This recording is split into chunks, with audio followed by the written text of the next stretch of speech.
Muy bien. Con la última lección, nosotros concluimos con lo que podemos llamar la parte de modelado del curso.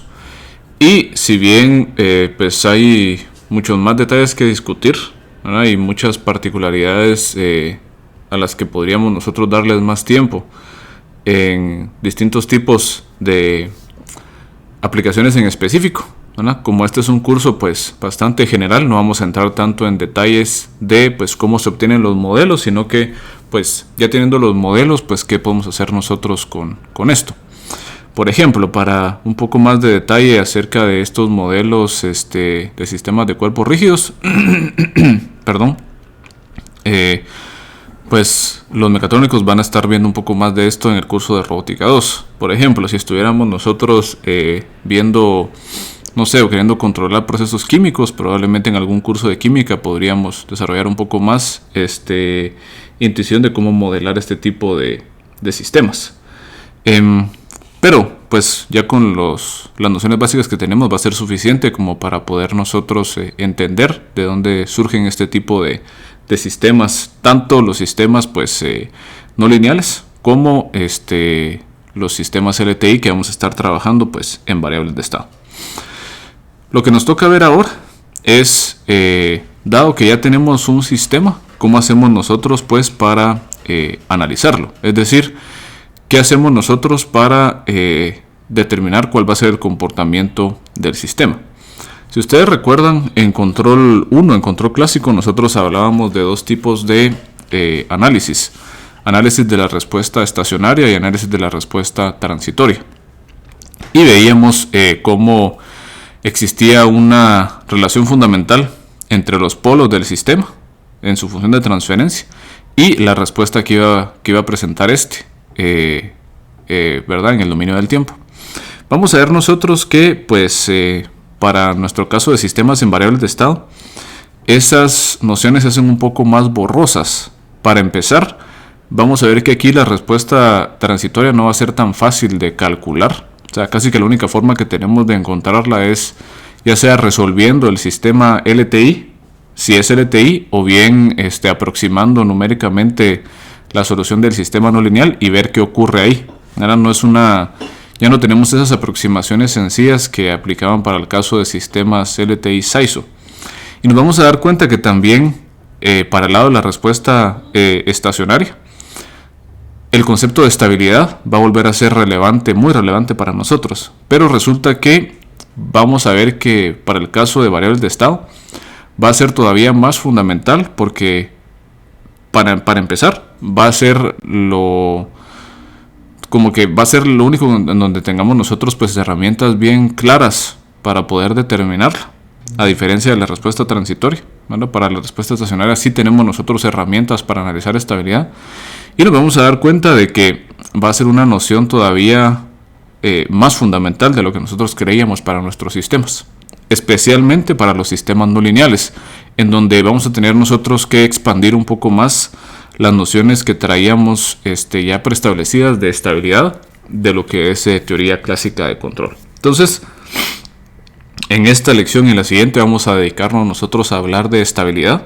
y nos vamos a dar cuenta de que eso no solo nos va a permitir a nosotros pues entender de una forma más profunda el comportamiento de nuestro sistema, sino que nos va a dar a nosotros un camino claro de cómo es que nosotros vamos a poder plantear y resolver eventualmente el problema de control de aquí a unas semanas.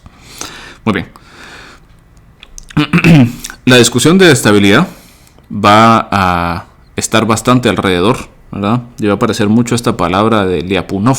Entonces va a ser importante que nosotros entendamos por qué es que Lyapunov es importante para nosotros en las discusiones de estabilidad. Más que todo porque tanto en control clásico como en control moderno hay ciertos nombres que surgen en un montón de ocasiones porque son como los que más aportaron al área, ¿verdad? En el caso de control clásico hablábamos de Bode, de Nyquist, por ejemplo. Aquí vamos a estar hablando nosotros bastante de Lyapunov, bastante de Kalman también, por ejemplo. Muy bien. Entonces, ¿qué podemos decir nosotros de estabilidad? O sea, recordemos algunas nociones fundamentales y veamos a qué nos referimos con esto. Entonces, como yo les comentaba también en el curso de Control 1, vamos a ver nosotros que la estabilidad es probablemente el concepto más importante que tenemos nosotros en sistemas de control, porque va a ser la manera en que nosotros analizamos cómo es que se comportan nuestros sistemas, la manera en que nosotros codificamos nuestros objetivos de control y la manera en que nosotros analizamos el rendimiento de nuestros sistemas sometidos a un controlador. Va a ser una cualidad interna de cualquier sistema dinámico, ¿verdad? Y nos va a decir a nosotros que nos va a generar una descripción de cómo evoluciona el sistema conforme avanza el tiempo, sin necesidad de encontrar la solución a las ecuaciones diferenciales. El análisis de estabilidad es una de las herramientas que tenemos que nos permite a nosotros pues trabajar con ecuaciones diferenciales sin tener que resolverlas, porque vamos a poder nosotros encontrar la tendencia de las soluciones a estas ecuaciones diferenciales, ¿verdad?, utilizando métodos que no requieren de forma explícita la solución a las mismas. Decimos que es una cualidad interna de todo sistema dinámico porque vamos a ver nosotros que se va a ver definida solamente con la respuesta del sistema homogéneo, es decir, el sistema sin entradas de control. Y pues lo que vamos a hacer nosotros es que con el control vamos a tratar de afectar cómo es que el sistema reacciona normalmente, pero la estabilidad va a ser del sistema pues como tal, ¿verdad? No es una cualidad que dependa pues necesariamente de la entrada o de la salida, ¿verdad?, de las entradas o las salidas, sino que es algo que ocurre internamente en el estado del sistema, ¿verdad? Bueno, vamos a ver, como ya sospechábamos, ¿verdad?, que está estrechamente relacionada al control, porque pues obviamente si tenemos un sistema inestable, este va a ser más difícil de controlar que un sistema que ya sea de por sí pues estable. Y vamos a ver nosotros que para sistemas estables podemos nosotros de igual forma todavía mejorar el comportamiento. Vamos a ver que los criterios fundamentales fueron establecidos por el matemático ruso Alexander Lyapunov. Nosotros no entramos mucho a detalle de quién como que estableció las nociones básicas de estabilidad en el curso de Control 1, porque había una relación muy cercana, o sea, se veía de forma evidente que los polos tenían una influencia en la respuesta tanto estacionaria como transitoria del sistema. Pero para poder entender el planteamiento pues más formal que vamos a ver nosotros para el caso de sistemas dinámicos, es necesario pues entender estas nociones fundamentales que estableció pues Lyapunov. Y siento que vale la pena como que comentarles un poco de la historia de Lyapunov, porque es algo que ocurre bastante básicamente en ciencia y en ingeniería. Y es que en muchas ocasiones lo que es la matemática a veces como que, y ustedes, ¿verdad?, de lo que conocen a los matemáticos, se dan cuenta de que la matemática funciona bajo lógica. Entonces siempre y cuando ustedes lleguen a un argumento que sea lógicamente pues consistente, la conclusión de ese argumento va a ser cierto. Pero eso no necesariamente tiene que ver con algo pues en la vida real. Por eso es que inclusive hay muchas teorías que se quedan en forma de teoría porque no, o sea, la matemática funciona, pero no se ha podido todavía comprobar que experimentalmente hace match con algo que ocurra en el universo. Entonces, lo que ocurre en muchas ocasiones es que a veces la física y la ingeniería están como que en una carrera como para estar como que ahí sí que estar a la par de la matemática, porque lo que ocurre en muchas ocasiones es que los matemáticos desarrollan la matemática de forma abstracta sin necesariamente haber pensado en alguna aplicación, y luego en ciencia y en ingeniería se dan cuenta de que esta cosa extraña y abstracta que habían hecho los matemáticos sirve para acoplar, ¿verdad?, o desarrollar o básicamente estructurar alguna teoría alrededor de estas herramientas, de estas abstracciones matemáticas, ¿verdad? Y esto fue un poco lo que pasó con Lyapunov, ¿verdad? Porque él empieza a trabajar en ¿cómo se llama?, en una metodología para determinar la estabilidad de sistemas dinámicos no lineales. Pero esto fue, imagínense ustedes, hace casi ya 2 siglos, a finales de los 1800.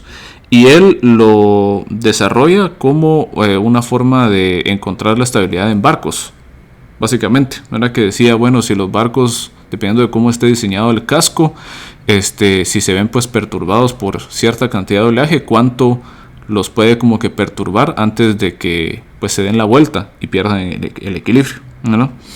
Y lo interesante es que como que la teoría que desarrolló él se quedó perdida por mucho tiempo. O sea, la concepción de esta teoría ahí sí que precedió por mucho a las eventuales aplicaciones en ciencia e ingeniería. Y esto fue porque él pues trágicamente se suicida luego de que fallece su esposa por tuberculosis, y tenía la gran desventaja de que no dejó a ningún estudiante doctoral que continuara con su investigación. La forma en que funciona la academia en universidades de primer mundo, y bueno, nosotros hemos estado tratando pues de adaptar ese modelo en VG, es que pues hay una cantidad de laboratorios de investigación. Cada laboratorio de investigación tiene pues a un investigador principal, que es el que casi siempre aporta una idea fundamental o alguna teoría fundamental, y consigue pues recursos y un espacio físico, ¿verdad? Pues para trabajar y desarrollar esas teorías. La idea ahí es de que pues este investigador vaya consiguiendo estudiantes, así que candidatos doctorales que trabajen en este laboratorio, que publiquen básicamente este trabajo relacionado a lo que es este laboratorio, y que continúen desarrollando y ejecutando la visión original de el investigador principal. Entonces, el problema que tuvo Lyapunov es que él no dejó a nadie que siguiera su legado. Entonces, si bien él desarrolló su teoría, se quedó olvidada porque nadie la siguió trabajando. Y fue hasta más adelante que Chetaev descubre o redescubre, ¿verdad?, los aportes de Lyapunov, más o menos, piensen ustedes, casi 40 años después, y él se considera como que su primer sucesor. Pero donde realmente explota el interés en la teoría de Lyapunov es cabalmente durante la Guerra Fría, específicamente durante la carrera espacial, en donde se descubre ¿verdad?, se hace ver que las técnicas clásicas de estabilidad no eran suficientes para analizar la estabilidad de sistemas aeroespaciales, pero se dieron cuenta que las nociones de Lyapunov sí se acoplaban. Entonces, con eso viene, y esto se adjunta, ¿verdad?, se absorbe a toda al área de control desde el punto de vista cabal de sistemas dinámicos, y se convierte en una de las herramientas principales para analizar estabilidad. No solamente pues para sistemas LTI, vamos a ver por qué, pero más importante aún para sistemas no lineales, en donde sigue siendo pues la herramienta estándar para analizar estabilidad de sistemas. Muy bien. Para entender la definición del criterio de estabilidad según Lyapunov, es necesario que nosotros entendamos ciertas nociones un poco más generales acerca de sistemas dinámicos. Y esto es mucho más importante para el caso de sistemas no lineales. Vamos a ver más adelante la razón del por qué. Y lo que resulta es que tal vez la gran diferencia entre el comportamiento de los sistemas LTI que ya conocemos y los sistemas no lineales es la generalidad del comportamiento. A lo que me refiero con esto es de que nosotros podemos predecir el comportamiento general de un sistema LTI observando su comportamiento en un pequeño subespacio, si lo quieren ver así, o en un pequeño pedazo del espacio de estados. Mientras que los sistemas no lineales cambian radicalmente su comportamiento, o pueden cambiar radicalmente su comportamiento, dependiendo de dónde nos encontremos adentro de su espacio de estados. Esto ya más o menos lo empezamos nosotros a observar, por ejemplo, cuando hicimos algunas simulaciones con el péndulo simple. ¿Se acuerdan ustedes que en ciertas partes el péndulo simple perdía con fricción, ¿verdad?, perdía energía y llegaba a algún punto fijo, a un punto de equilibrio? Luego teníamos también nosotros otros comportamientos en donde empezaba a dar vueltas, y después de que dejaba de dar vueltas, pues llegaba a otro punto de equilibrio, más alejado hacia la derecha o hacia la izquierda. Es decir, terminaba en otro ojo del péndulo. Entonces dependía de cómo iniciáramos, nosotros íbamos a terminar en distintos lugares con diferentes comportamientos. Entonces necesitamos una forma como para poder nosotros describir formalmente esos diferentes comportamientos. Bueno, entonces como los sistemas no lineales presentan estos comportamientos pues más diversos y extraños, es necesario que nosotros definamos algunos tipos de conjuntos especiales. Y esto va a ser porque pues al final de cuentas, ¿verdad? Como les digo, de que los sistemas no lineales se comportan de una manera pues distinta en diferentes lugares del espacio de estados, esa noción de poder generalizar la estabilidad no se va a dar para el caso de sistemas no lineales. Y va a resultar de que los resultados para sistemas no lineales sean en general pues resultados locales, ¿verdad? Entonces esa va a ser una como que diferencia. Vamos a ver que las conclusiones de estabilidad para sistemas LTI son globales, mientras que para los sistemas no lineales son simplemente pues locales. Bueno, entonces definamos estos conjuntos que nos van a servir a nosotros pues para poder desarrollar estos argumentos. Bueno, primero vamos a denotar nosotros lo que va a ser un conjunto invariante positivo. Vamos a llamar con una letra O mayúscula caligráfica. Y este conjunto invariante positivo nos dice que es aquel que, si nuestro sistema empieza dentro de ese conjunto, se queda dentro de ese conjunto siempre y cuando el tiempo evolucione de forma positiva. Bueno, esto se los quiero ilustrar tal vez de la siguiente manera.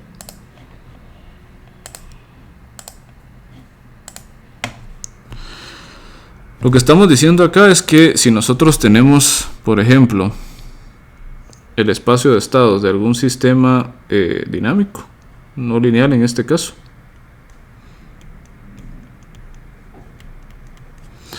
y tenemos nosotros, por ejemplo,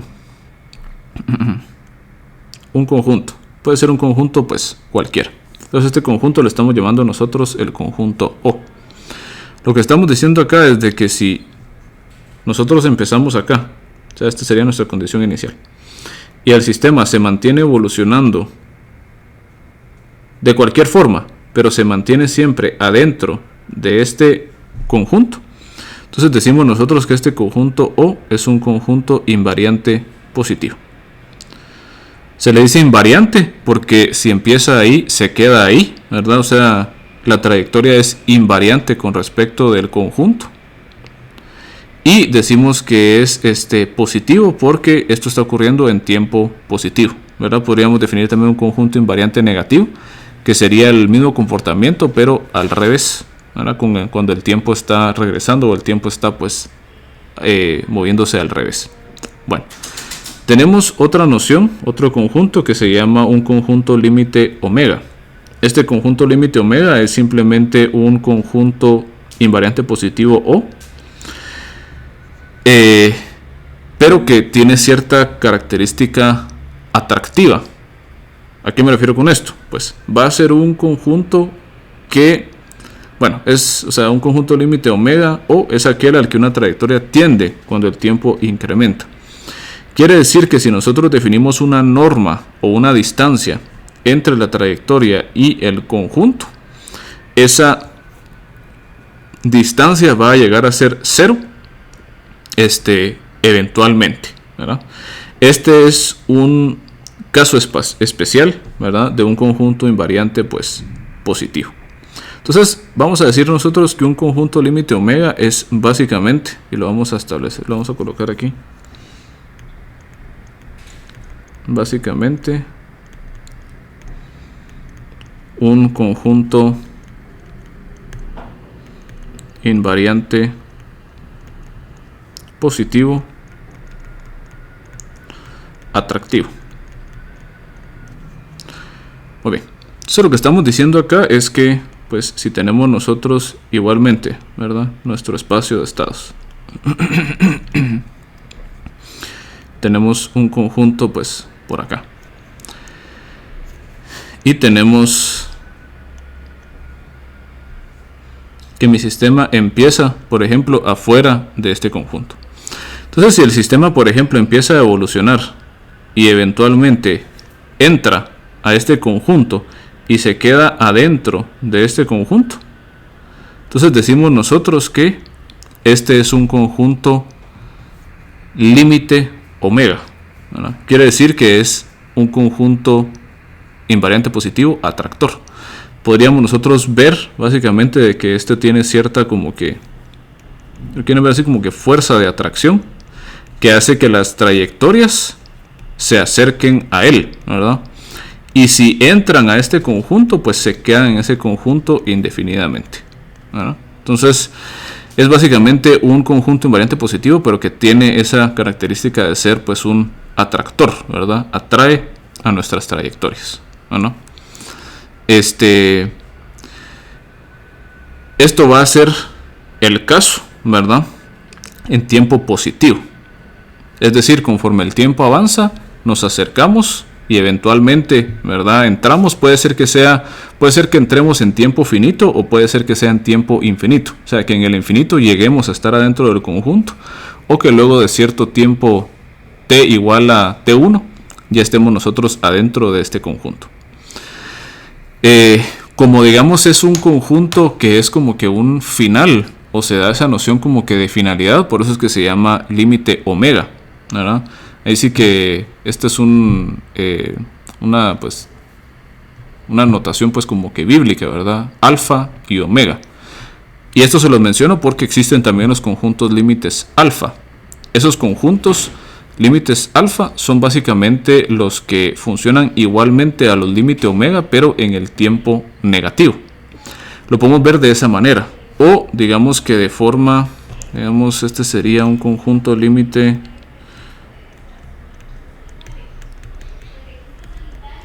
omega es atractor.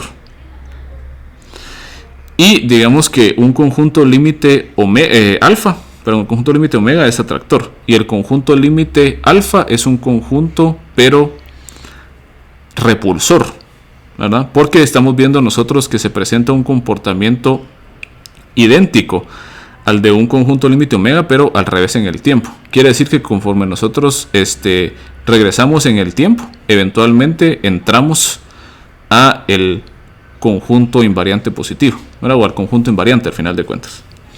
Entonces, digamos que para el caso de un conjunto límite alfa, estaríamos nosotros viendo que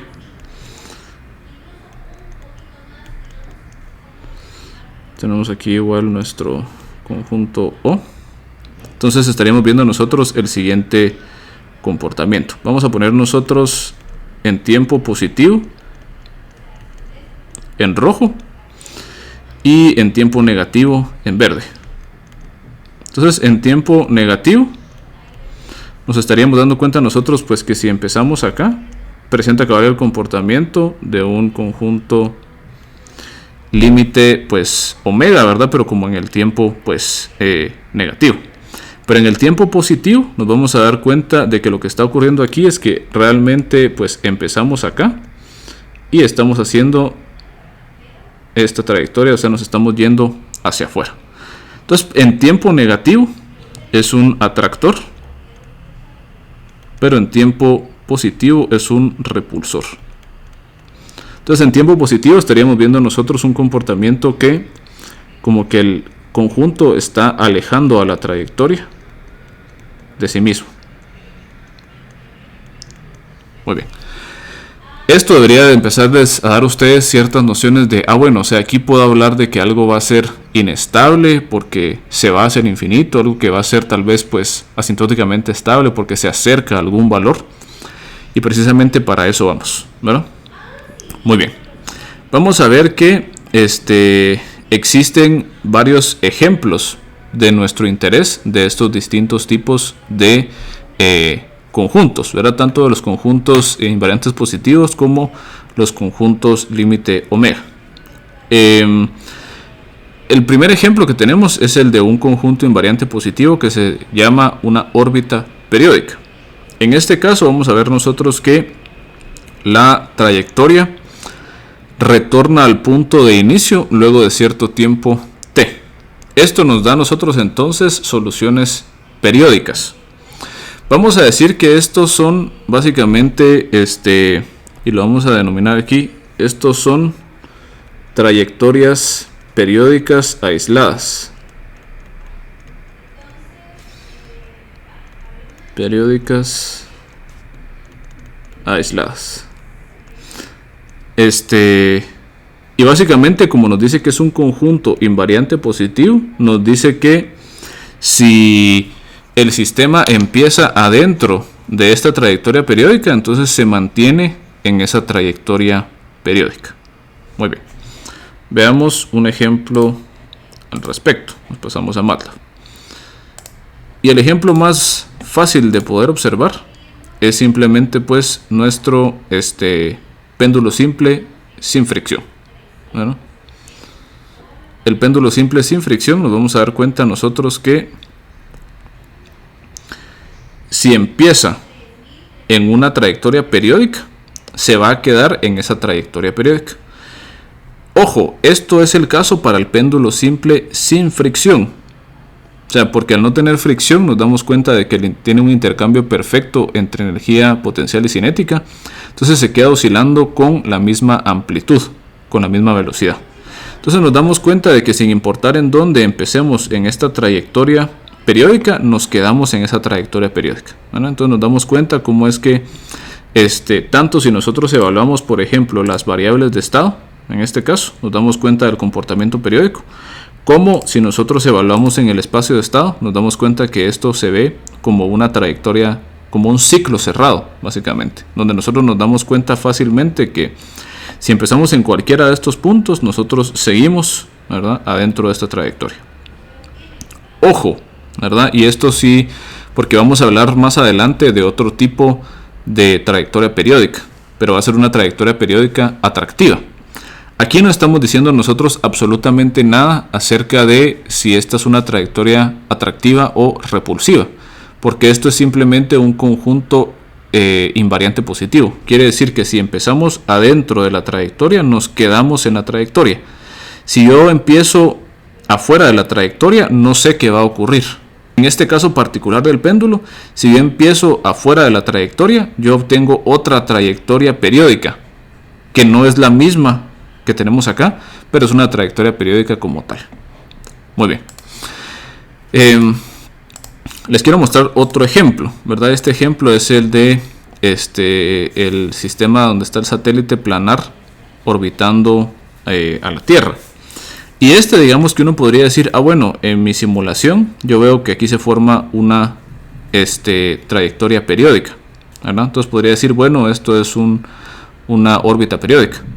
Pero tenemos que tener cuidado, porque las órbitas periódicas también dependen mucho de las coordenadas que estemos nosotros considerando e inclusive el sistema de coordenadas que estemos utilizando. Por ejemplo, si yo represento esto en coordenadas cartesianas, yo me puedo dar cuenta pues fácilmente de que esta es una trayectoria periódica, porque estamos formando un círculo cerrado, una trayectoria cerrada. Pero en este caso nosotros estábamos nosotros describiendo el sistema usando coordenadas polares, y nos damos cuenta que en coordenadas polares este sistema ya no presenta un comportamiento periódico, porque el ángulo va a ir incrementando desmesuradamente. Entonces esto hace que realmente, o sea, a pesar de que lo estamos visualizando como una trayectoria periódica, tendríamos que cambiar las coordenadas para poder ver claramente en el espacio de estados que sí se está dando ese comportamiento repetitivo, ¿verdad? Entonces, solo para que tengan otro ejemplo ahí, pues que en este caso pues hay que cambiar las coordenadas para ver que para ver que sea una órbita periódica. Muy bien. Luego tenemos nosotros una versión un poco más especializada de las órbitas periódicas, ¿no? Y esto nos dice a nosotros que es un conjunto límite omega conformados por una órbita periódica aislada. Nosotros acá ya tenemos una trayectoria periódica aislada, pero ahora le estamos agregando el calificador que tiene que ser un conjunto límite omega. Quiere decir que yo voy a agarrar esa órbita periódica, esta trayectoria periódica, y la voy a colocar adentro de un conjunto límite omega. Es decir, el conjunto límite omega va a estar formado por esta trayectoria periódica aislada. Entonces vamos a ver que los ciclos límites son simplemente pues trayectorias periódicas atractivas, básicamente. Si nosotros tenemos una órbita periódica, pero que es un conjunto límite alfa, nos daríamos cuenta que sería una trayectoria periódica, pero repulsiva. Muy bien. Lo que vamos a ver en este caso entonces es de que este tipo de conjuntos límite omega son trayectorias periódicas a las cuales tiende el sistema conforme avanza el tiempo. Por ejemplo, y aquí, y esto es como que lo que realmente cambia un poco como que la noción que tenemos nosotros acerca del comportamiento de los sistemas. Porque cuando nosotros hablábamos en sistemas de control 1, por ejemplo, que no sé, está funcionando un motor, es un servomotor. Entonces lo que tiene que hacer es llegar a su valor de referencia. Entonces llega a ese valor de referencia y se queda fijo en ese valor de referencia. Lo que ocurre con los ciclos límite es que se llega a esa trayectoria periódica y se mantiene adentro de esa trayectoria periódica. Entonces como que se mantiene siempre oscilando adentro de esa trayectoria.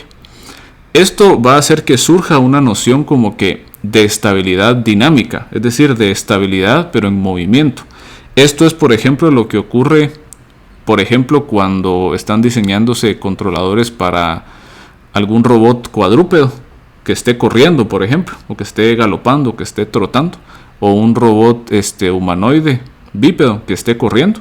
Porque si se dan cuenta, o sea, la idea es que en lo que esté corriendo haya cierta como que periodicidad y cierta estabilidad, ¿verdad? Que cueste hacer que el robot pues deje de mantenerse como que corriendo. Otra forma interesante de poder ver esto es, por ejemplo, cuando ustedes están corriendo a una alta velocidad. Si llega alguien y los empuja, ¿qué creen que es lo mejor para poder mantener el equilibrio? ¿Frenar completamente y tratar de no caerse o seguir corriendo? Pues seguir corriendo, porque como ya hay cierto momentum acumulado, es mucho más fácil como que corregir esa perturbación del empuje si manteniéndonos en movimiento. Entonces esta noción precisamente de ciclo límite da esa como que ese comportamiento, ¿verdad? De una como que estabilidad, digámoslo así, o que nos vemos atraídos a un movimiento periódico en lugar de a algo fijo, como es la noción pues típica que hablamos de estabilidad en sistemas SISO, ¿verdad? En control 1. Entonces veamos un ejemplo de cómo se ve pues esto de acá. Entonces aquí les voy a presentar ¿cómo se llama? La patita otra vez del robot BART. Y quiero que veamos una porción del espacio de estados. Aquí voy a estar graficando las variables de estado X6 y X5, ¿verdad? Y vamos a ver cómo se comporta.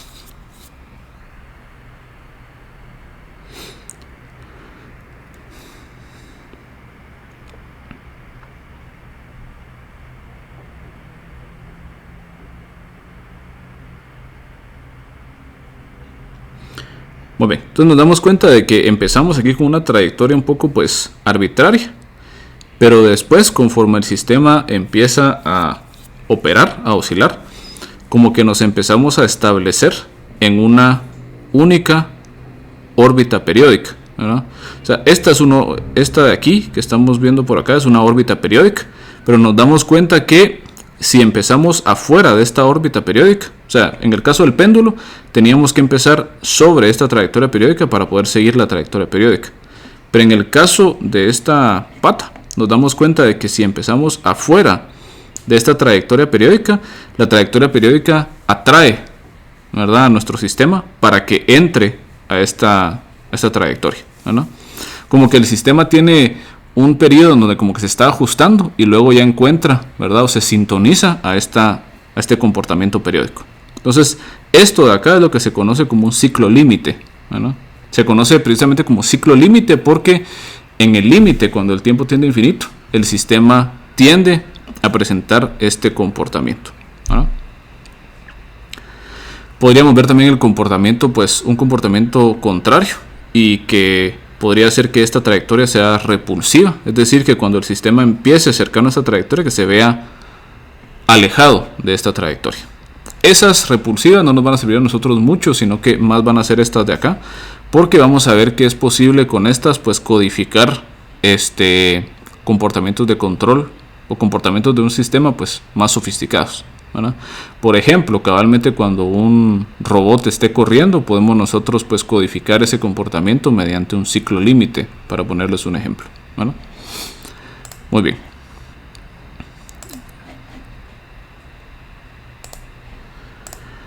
Bueno, continuando, tenemos también nosotros otro tipo de conjunto límite omega, que se conocen como los atractores extraños. Estos van a ser conjuntos que presenten estructura fractal y son los que se ven presentes en los sistemas caóticos, ¿verdad? Estos obviamente son altamente sensibles a las condiciones iniciales, como ya hemos platicado, los sistemas con caos. Y los atractores extraños presentan formas ahí sí que extrañas, por eso se llaman de esa manera. Y no es que presenten un comportamiento periódico, ¿verdad? Sino que como que las trayectorias empiezan a orbitar cercanos a estos y forman ciertas estructuras, mas no existe una periodicidad como tal, ¿verdad? Eso es la clave aquí de los atractores extraños. Entonces, si nosotros nos pasamos aquí al ejemplo, este sería precisamente el de pues el atractor de Lorentz que habíamos nosotros visto anteriormente. Entonces se van a dar cuenta ustedes que conforme pasa el tiempo se va a formar esa estructura pues familiar para nosotros de esa como mariposa del atractor de Lorentz, pero no hay periodicidad.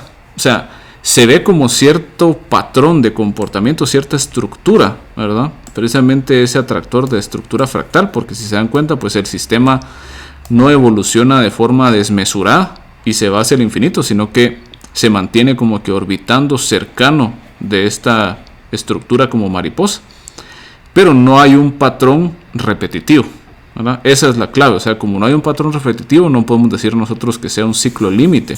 Entonces, por ende, pues nos damos cuenta que es un atractor extraño, ¿verdad?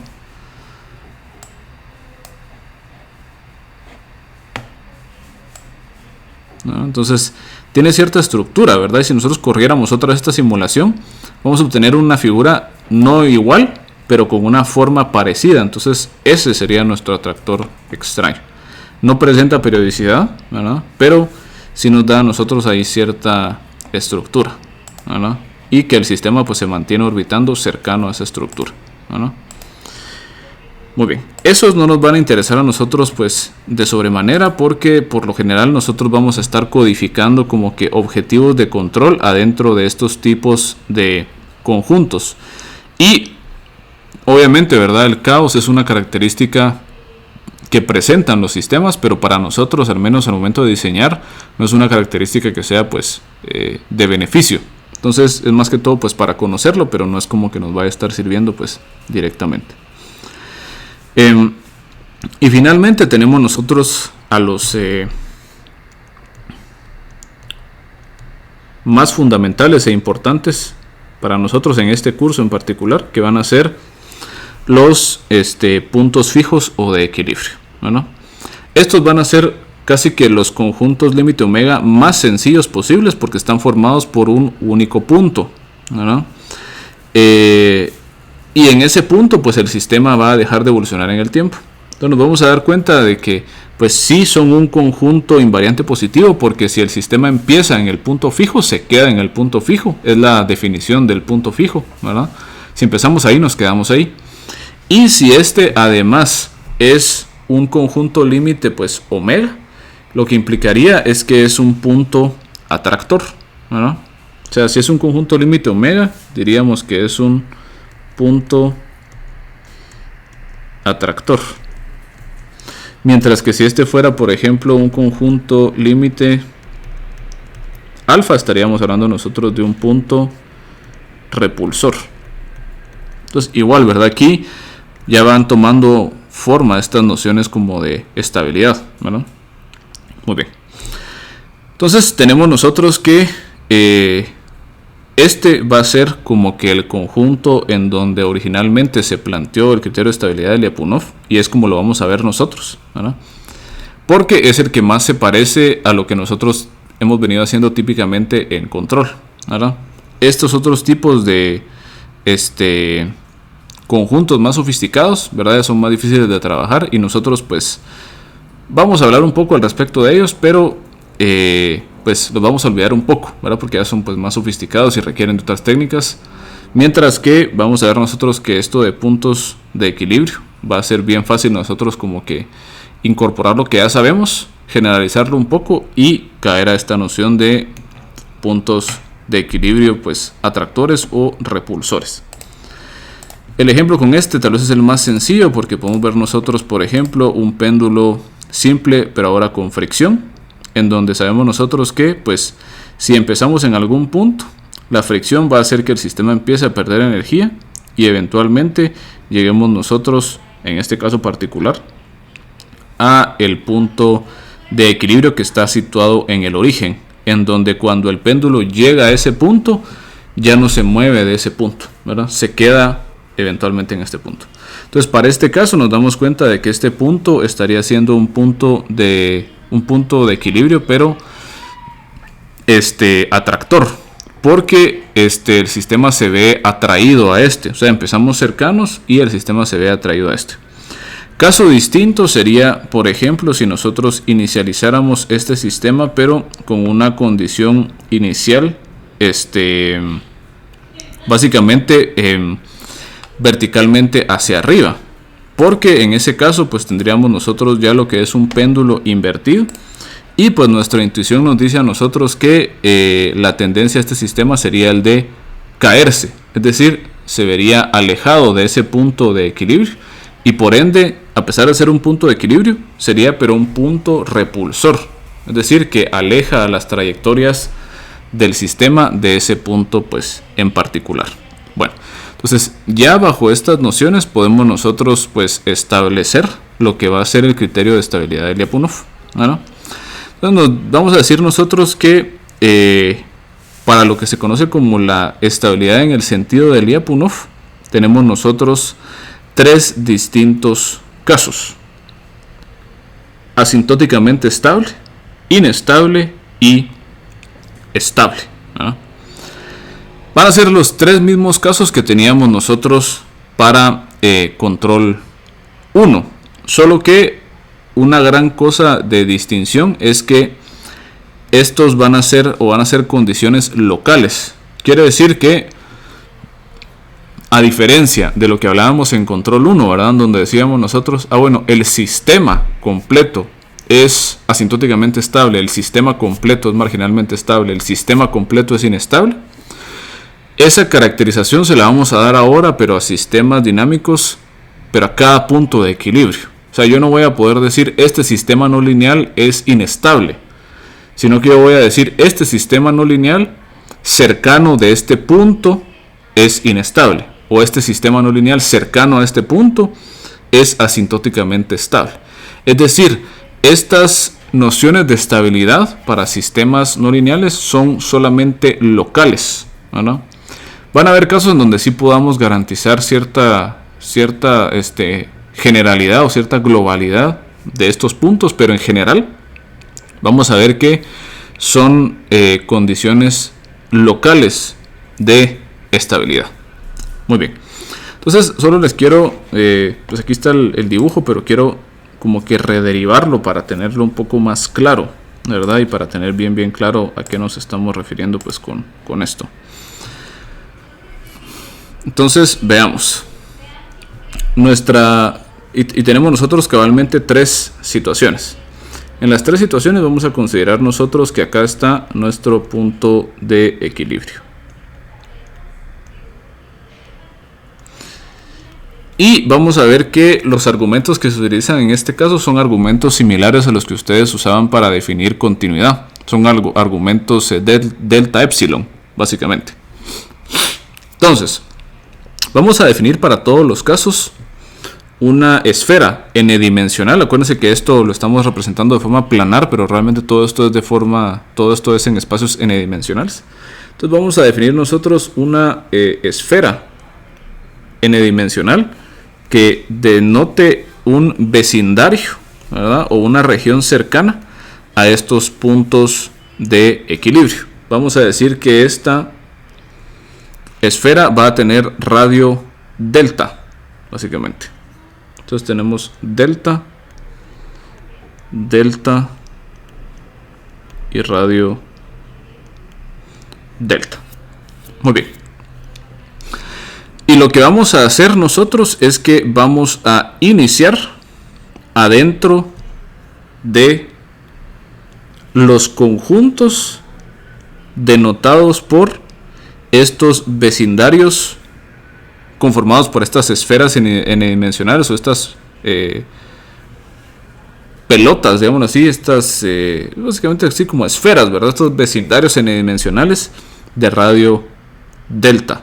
Entonces esta sería nuestra condición inicial. Muy bien. Entonces, dependiendo del comportamiento de nuestro sistema, luego de haber hecho esto, vamos a denotar nosotros el tipo de estabilidad de ese punto de equilibrio. Entonces lo que estamos haciendo nosotros al inicio es decir lo siguiente. Estamos diciendo, bueno, y esto es para todos los casos, ¿verdad? Si empezamos nosotros tal que x0 menos x equilibrio sea menor que delta. Es decir, estamos empezando nosotros adentro de este conjunto dado por esta esfera n-dimensional con radio delta. Entonces veamos las opciones. Bueno, la primera opción, que tal vez es la opción pues más sencilla, es que el sistema venga y converja a este punto de equilibrio, ¿verdad? En este caso entonces lo que estamos viendo nosotros es que si empezamos adentro de este conjunto, entonces esto va a implicar que si nosotros hacemos la distancia o calculamos cuál es la distancia, ¿verdad?, entre la trayectoria del sistema y el punto de equilibrio, esta eventualmente se va a hacer 0. Es decir, vamos a tender nosotros a ese punto de equilibrio. Bueno, una segunda opción es que, bueno, este punto empezamos por acá y pues empezamos a oscilar pues por acá, hacemos por acá. Entonces el sistema se está moviendo, parece que no llega necesariamente a este punto de equilibrio, pero no hace nada demasiado raro. Es más, nosotros vamos a poder calificar qué es lo que está haciendo el sistema utilizando otro vecindario de radio un poco más amplio. Vamos a llamarle nosotros de radio epsilon, ¿verdad? Y nos vamos a dar cuenta que el sistema, siempre y cuando haya empezado adentro de este vecindario delta, se va a quedar adentro de este vecindario epsilon, vagando por ahí. No necesariamente tiene que llegar al punto de equilibrio, sino que se queda pues vagando por ahí. En este caso entonces nos damos cuenta de que si empezamos adentro del vecindario delta, esto va a implicar que si calculamos nosotros la distancia entre la trayectoria y el punto de equilibrio, esta siempre va a ser menor a epsilon. Bueno, o sea, siempre vamos a estar acotados básicamente por ese vecindario pues más grande. Y finalmente el último caso es el caso, digamos, más problemático, en donde nosotros vemos que empezamos por acá y nos vamos hacia afuera, completamente nos alejamos de este conjunto, ¿verdad? Y ya no hay ningún otro vecindario más grande de tamaño epsilon que contenga estas trayectorias. Entonces en este caso básicamente vamos a estar viendo nosotros que la distancia entre la trayectoria y el equilibrio se va a ir a el infinito. Llamamos entonces nosotros a estos tres distintos como que regímenes de estabilidad: asintóticamente estable,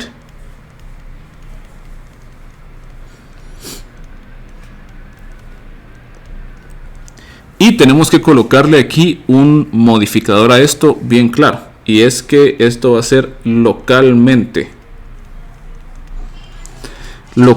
asintóticamente estable. ¿Por qué razón? Porque si nosotros empezamos afuera de este vecindario de radio delta, no sabemos qué va a pasar, ¿verdad? No tenemos garantía que el sistema vaya a venir y vaya a converger a este punto de equilibrio. Entonces se tiene que utilizar la palabra ahí local para poder designar esto de acá.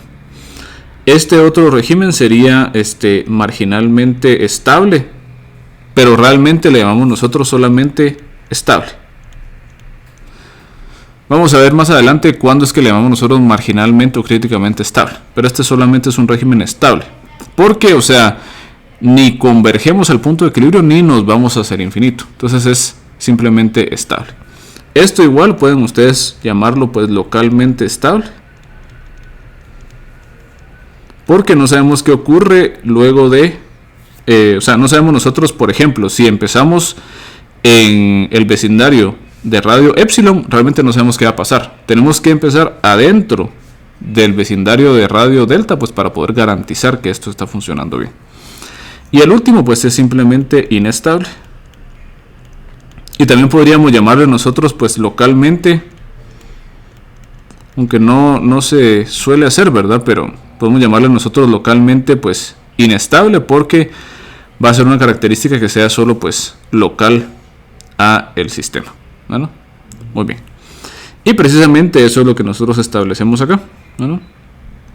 Donde decimos que, pues, si x' igual a f de x es un sistema dinámico autónomo, ¿verdad?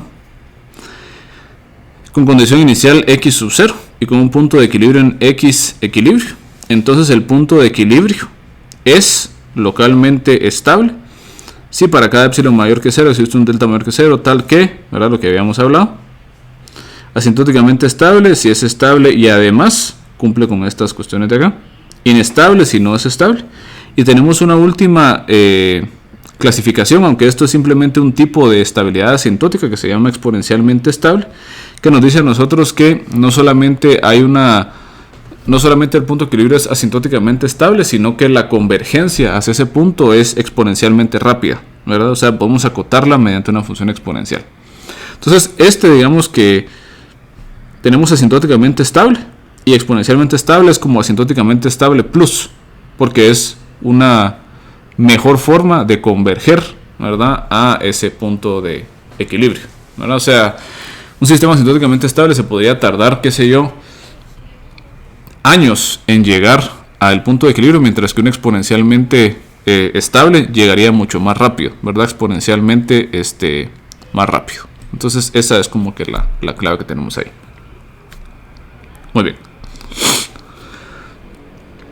La clave acá, y lo vamos a volver a resaltar, es hablar de localidad, ¿verdad? Esto es localmente, porque nos vamos a dar cuenta nosotros que ya no podemos hablar de que un sistema no lineal general sea solamente inestable o solamente estable, sino que puede ser todos, dependiendo de dónde estemos nosotros analizando.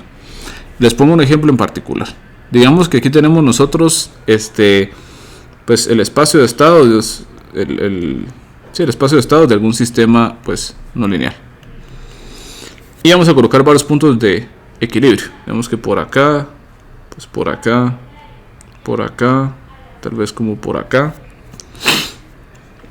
Podemos colocar también nosotros una como trayectoria pues periódica por acá, qué sé yo. Entonces será un poco más fácil aquí. Trayectoria periódica, dejémoslo por acá.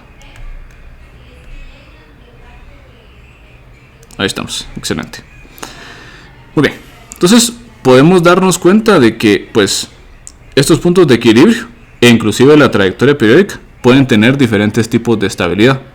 Por ejemplo, yo podría decir pues que este punto de acá es un punto que es repulsor, mientras que la trayectoria periódica es una trayectoria periódica, por ejemplo, atractiva.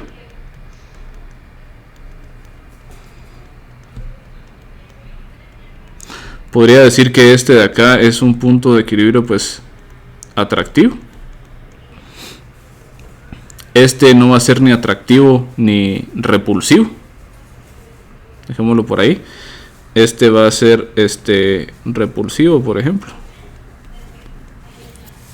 Y este va a ser pues atractivo también. Entonces el comportamiento del sistema o el tipo de estabilidad va a depender de dónde estemos. Por ejemplo, si nosotros empezamos pues por acá, yo sé que con respecto de este punto de equilibrio es inestable, ¿verdad? Este punto de equilibrio es inestable porque me está alejando de este punto. Pero después caemos tal vez nosotros a esta trayectoria periódica, ¿verdad? Y nos quedamos, por ejemplo, aquí. Entonces, esta trayectoria periódica, este ciclo límite, sería un ciclo límite, pues, asintóticamente estable, ¿verdad? Nos estamos moviendo nosotros adentro de este ciclo límite. Entonces, estamos como que estables, pero... O sea, estamos como que estables con respecto a este punto de equilibrio, pero somos asintóticamente estables con respecto de la trayectoria periódica. Si empezamos por acá, ¿verdad? Yo sé que tal vez hacemos algún comportamiento o algo así. Llegamos, ¿verdad? Entonces aquí sería asintóticamente estable. Igual pues por acá, si empiezo por acá, digamos, tendría que ver cuál de los dos es más atractivo. Por ejemplo, podría ser que sea este. Y hacemos algo así. O por ejemplo en este caso, ¿verdad? Podríamos ver que tal vez este de acá, si empezamos por acá, nos tira por ejemplo a este de acá. Y este de acá no es ni atractivo ni repulsivo, entonces nos quedamos pues por acá. Entonces, dependiendo de dónde estemos nosotros viendo al sistema, puede ser que sea estable, asintóticamente estable, inestable. Entonces, por eso no podemos hablar nosotros de globalmente estable para sistemas no lineales, ¿no? Sino que solamente local, o sea, estabilidad local. O sea, este punto de equilibrio de acá es localmente inestable. Este punto de equilibrio de acá es localmente asintóticamente estable. Localmente estable. Etcétera, etcétera. Muy bien. Bueno. Estos comportamientos diversos, si se dan cuenta ustedes, complican considerablemente el análisis de estabilidad para sistemas no lineales. Porque ya no es una cosa tan clara como para el caso de nuestros sistemas LTI-SISO que analizábamos en Control 1. En donde si encontrábamos el tipo de estabilidad del sistema, esta aplicaba para el sistema completo. Acá nos estamos dando cuenta de que dependiendo de dónde estemos, el sistema se comporta de formas distintas, ¿no? Entonces de aquí nos damos cuenta de que los sistemas no lineales son mucho más ricos y complejos en comportamiento que los sistemas LTI. Bueno, entonces, ¿cuál va a ser la idea? Bueno, la idea es que nosotros, pues al menos en esta clase, tratemos de, bueno, tenemos el criterio de estabilidad de Lyapunov para sistemas no lineales. Apliquémoslo ahora a sistemas LTI, que sabemos o tenemos la sospecha que van a ser más sencillos. Y basado en esto, tratemos nosotros de utilizar las herramientas que logremos desarrollar para sistemas LTI de regreso a sistemas no lineales, a ver qué se puede utilizar. Bueno, entonces apliquemos nosotros el criterio de estabilidad, pero para sistemas LTI. Muy bien. Entonces, Lyapunov nos da a nosotros una noción general de estabilidad para sistemas no lineales. Pero nos recordamos que los sistemas LTI son un caso especial, un caso particular de un sistema dinámico no lineal, ¿no? Solo que pues ya no es no lineal, sino que es un sistema pues LTI, pero es un caso especial de un sistema dinámico autónomo. Entonces, si nosotros nos damos cuenta, este caso especial nos da a nosotros un sistema dinámico de esta forma de acá, ¿no? X' igual a por X. Bueno, yo quisiera encontrar, o sea, y esto digamos como que es f de x de un sistema dinámico.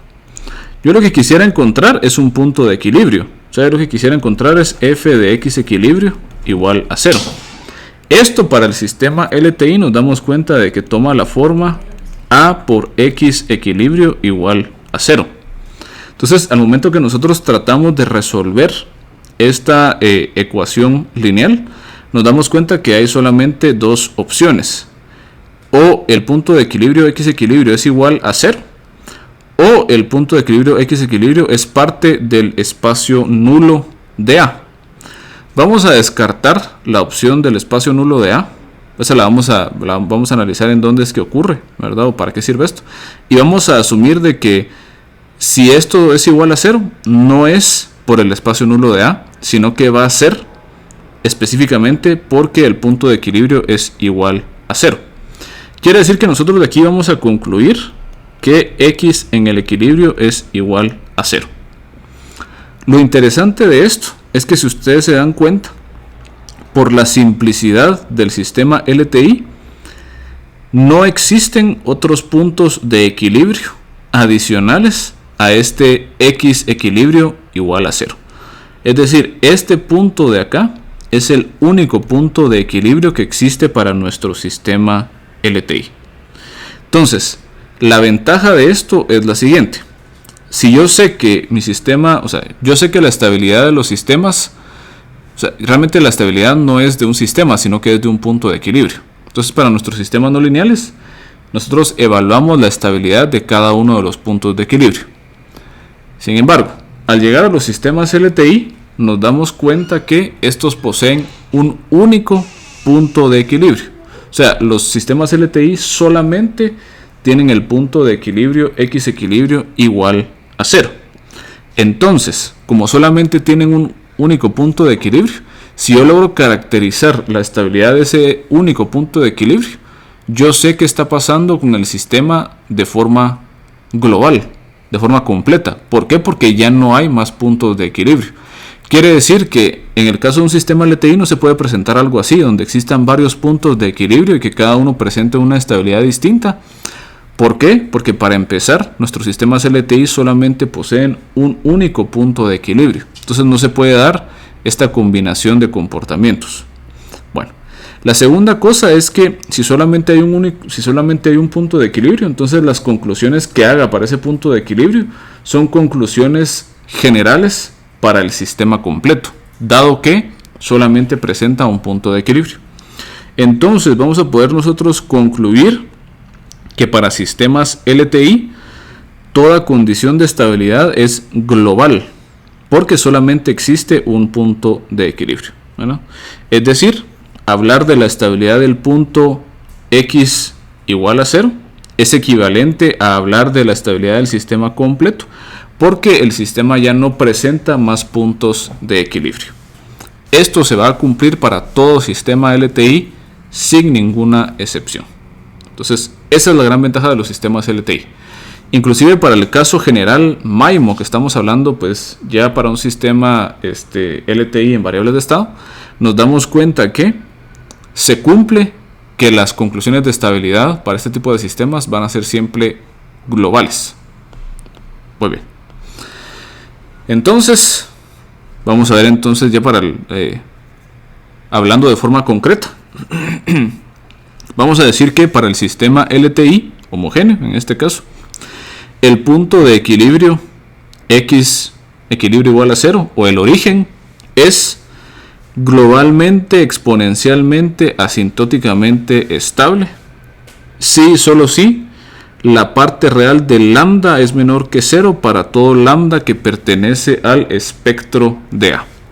Aquí hay varias cosas que tenemos nosotros que desempacar. Primero, vean ustedes el tipo de estabilidad que presentan los sistemas LTI.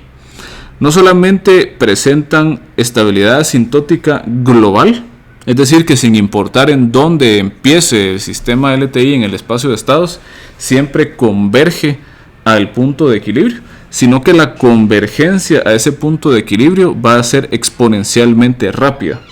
Quiere decir que los sistemas LTI presentan el mejor tipo de estabilidad asintótica, ¿verdad? No solamente es global, sino que es también exponencialmente rápida la convergencia. Esto lo vamos a anotar nosotros como esto de gas, ¿verdad? Globally asymptotically stable, básicamente. Bueno, ¿qué más cosas hay aquí? Dice, si la parte real es menor que 0 para todo lambda que pertenece al espectro de A. Recuerden ustedes que el espectro de A es el conjunto de los eigenvalores de A, ¿verdad? El espectro de una matriz es básicamente el conjunto de sus eigenvalores. Entonces lo que estamos diciendo aquí es que el sistema es gas si y solo si la parte real de todos los eigenvalores de A es menor que 0. La parte real de todos los eigenvalores de A está en el lado, si lo quieren ver así, todos los eigenvalores de A están en el lado izquierdo del plano complejo. Luego tenemos nosotros que el sistema va a ser marginalmente o críticamente estable si la parte real de los eigenvalores es menor o igual a 0 para todos los eigenvalores en el espectro de la matriz, Pero existe algunos casos en donde la parte real es exactamente igual a 0, en donde estos casos corresponden a eigenvalores de multiplicidad algebraica unitaria.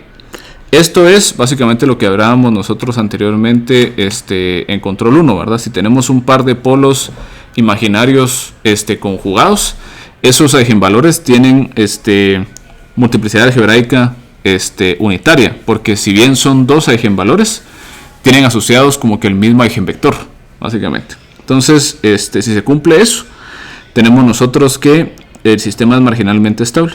Y para este caso particular vamos a ver nosotros que el sistema va a tender a el espacio nulo de la matriz. En el caso de sistemas LTI, ese espacio nulo va a ser o una constante o una trayectoria periódica circular, que es lo que ya conocíamos también de nuestros sistemas LTI. ¿Se acuerdan ustedes que decíamos que los sistemas marginalmente estables ya sea tendían a una constante u oscilaban? Entonces, básicamente esa constante o esa oscilación está codificada dentro del espacio nulo de la matriz. Bueno, y finalmente, inestable si existe por lo menos un eigenvalor de la matriz tal que su parte real sea positiva, o bien si existe más de algún eigenvalor que esté en el lado derecho del plano complejo. Nos damos cuenta, ¿verdad? Fácilmente, que estas condiciones se ven demasiado similares a las que teníamos en control 1, pero en control 1 hablábamos nosotros de los polos de la función de transferencia. Aquí estamos hablando nosotros de los eigenvalores de la matriz A. Entonces, por esa similitud nos vamos a dar cuenta que los polos del sistema corresponden a los eigenvalores de la matriz A, y es esto de acá. Y esta es una de las conclusiones más importantes a las que vamos a llegar nosotros en sistemas LTI en el espacio de estados. No cambia la noción de estabilidad, o sea, seguimos haciendo nosotros la evaluación de o las condiciones de los polos, solo que ahora nos damos cuenta de que hay una relación entre lo que habíamos platicado en control 1, ¿verdad? Que son los polos, y las cantidades que nos interesan en control 2, que son cantidades pues relacionadas a matrices. Entonces, si la matriz A, que es la matriz del sistema, nos codifica qué es lo que hace el sistema por sí solo, nos vamos a dar cuenta que los eigenvalores de esa matriz corresponden a los polos del sistema. Es decir, si nosotros agarramos el sistema LTI en el espacio de estados, lo pasamos a función de transferencia y calculamos los polos, va a ser exactamente igual a que nosotros vengamos y encontremos los eigenvalores de la matriz A. Esto es una gran ventaja, porque si ustedes se dan cuenta, a veces el cálculo de polos es complejo, en el sentido de que si es un sistema muy grande, imagínense ustedes un sistema de décimo orden, habría que resolver o encontrar las raíces de un polinomio de orden 10, porque esa sería la ecuación característica, ¿verdad? O el denominador de la función de transferencia. Pero para el caso, ¿verdad?, de una matriz, la matriz sería una matriz de 10 por 10, y calcular los eigenvalores de una matriz de 10 por 10 pues sigue siendo pues poco caro computacionalmente hablando, pero existen muchos algoritmos numéricamente eficientes que nos permiten hacer eso, ¿verdad?, de una forma pues más sencilla que encontrando pues necesariamente las raíces de ese polinomio. Entonces tenemos la ventaja de que ahora encontramos también una forma pues computacionalmente más eficiente pues para calcular los polos de un sistema mediante los eigenvalores de nuestra matriz A. Muy bien. Entonces, bueno, vamos a hacer un ejemplo de esto pues más adelante. La última noción que vamos a volver a hablar es la de estabilidad Weibull, ¿no? Que nos dice a nosotros que pues otra consecuencia del teorema de estabilidad para sistemas LTI es que si nosotros lo aplicamos para sistemas de control, es decir, sistemas que ahora ya presenten lo que va a ser la matriz B y la matriz C, nosotros podemos decir que el sistema es Weibull, estable, si el sistema LTI homogéneo es gas. Entonces, básicamente, si nosotros demostramos que el sistema homogéneo, que es este de acá, es globalmente asintóticamente estable, entonces el sistema completo es Weibull estable, básicamente, ¿verdad? En algunas ocasiones podría ser que ciertas entradas no, o sea, hagan que esto no se cumpla, pero en general, ¿verdad? Sí nos va a estar funcionando. O sea, si el sistema es gas, va a ser pues vivo estable. Muy bien. Veamos el siguiente ejemplo. Dice, consideremos el siguiente sistema SISO de tercer orden. ¿No? Dice, nos pregunta, ¿es el sistema gas marginalmente estable o inestable? Nos pregunta, ¿será que es vivo estable? Bueno. Y la idea pues es nosotros encontrar la respuesta a esto. Bueno, aquí ya tenemos la respuesta, ¿verdad? Y nos dice que podemos calcular nosotros los polos del sistema utilizando el comando EIG de la matriz en MATLAB y nos da a nosotros los polos menos 1, 1 y menos 4. Si evaluamos estos polos nos damos cuenta que el segundo polo, el polo en 1, tiene parte real mayor que 0 y por ende entonces el sistema es inestable y no vivo estable. Pero veamos cómo lo podemos hacer. Bueno, les voy a mostrar cómo hacerlo en MATLAB, pero primero quiero mostrarles cómo hacerlo a mano, ¿verdad? Si ustedes quisieran hacerlo pues de esa manera pues también. Bueno, entonces haciendo la mano nosotros necesitamos encontrar, tenemos nosotros la matriz A que va a estar dada por menos 1, 0, 0, 5, 1, 3 y 2, 0, menos 4. ¿No? Muy bien, lo que queremos encontrar básicamente es el espectro de la matriz A, o sea, cuál es el conjunto de los eigenvalores. Bueno, nos recordamos que el problema de eigenvalores nos dice a nosotros que es determinante de lambda i menos A igual a 0. Dicho de otra forma, esto es igual a que nosotros calculemos, bueno, vamos a poner esto. Tenemos que hacer que el polinomio característico de A sea igual a 0. El polinomio característico de A nos acordamos nosotros que es simplemente pues el determinante de lambda i menos A y todo esto tiene que ser entonces igual a 0. Bueno, entonces calculemos eso. Tenemos que sacar el determinante de lambda i pues menos A. Bueno, entonces nos quedaría a nosotros el determinante de lambda i menos A. Entonces nos quedaría lambda más 1, menos 5, menos 2, 0, lambda menos 1, 0, 0, menos 3, lambda más 4. Determinante de esto. ¿Cómo calculan ustedes el determinante de esto? Pues pueden hacer el método que hacían ustedes, por ejemplo, en física o en álgebra lineal, que es simplemente copiar las primeras dos columnas. Lambda más 1, 0, 0, menos 5, lambda menos 1, menos 3. Y hacen ustedes, suman productos hacia abajo y restan productos hacia arriba. Básicamente. Entonces nos quedaría a nosotros lo siguiente. Lambda más 1, lambda menos 1, lambda más 4, más menos 5 por 0 por 0, más menos 2 por 0 por menos 3. Y todo esto menos 0, lambda menos 1, menos 2, menos 3, 0, lambda más 1 y lambda más 4, 0, menos 5. Cancelamos esto, se va esto, se va esto y nos queda a nosotros entonces lambda más 1, lambda menos 1, lambda más 4 igual a 0, de lo cual podemos darnos cuenta entonces nosotros que tenemos lambda 1 igual a menos 1, lambda 2 igual a más 1 y lambda 3 igual a menos 4.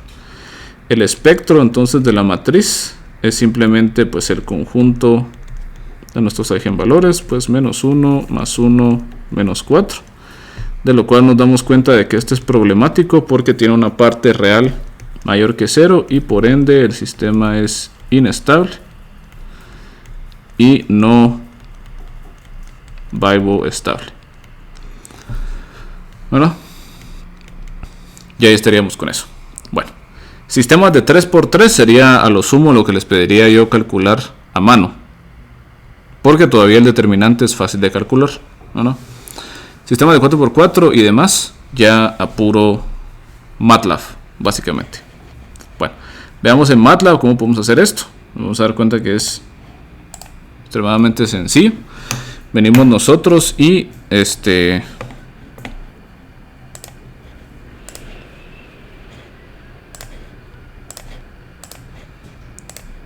y hacemos lo siguiente. Definimos nuestra matriz A.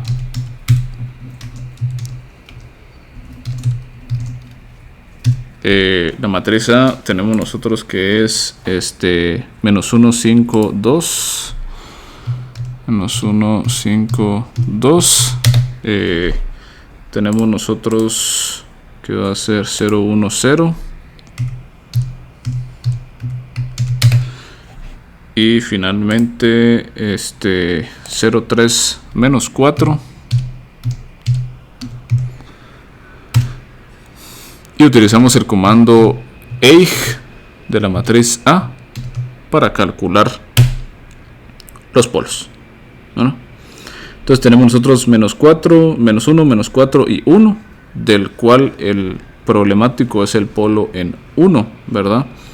Porque tenemos nosotros que tiene parte real positiva y por ende el sistema es inestable. Vamos a utilizar también lo mismo que hacíamos nosotros en control 1 y utilizar la toolbox de sistemas de control, ¿verdad? Y definir nosotros nuestro sistema LTI en el espacio de estados, pues de la siguiente manera. Definimos la matriz A, definimos la matriz B, que en este caso podemos darnos cuenta que es 0, 0, 1.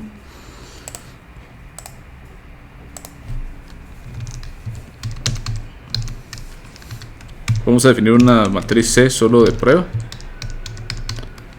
Y entonces decimos que nuestro sistema es simplemente espacio de estados A, B, C, 0.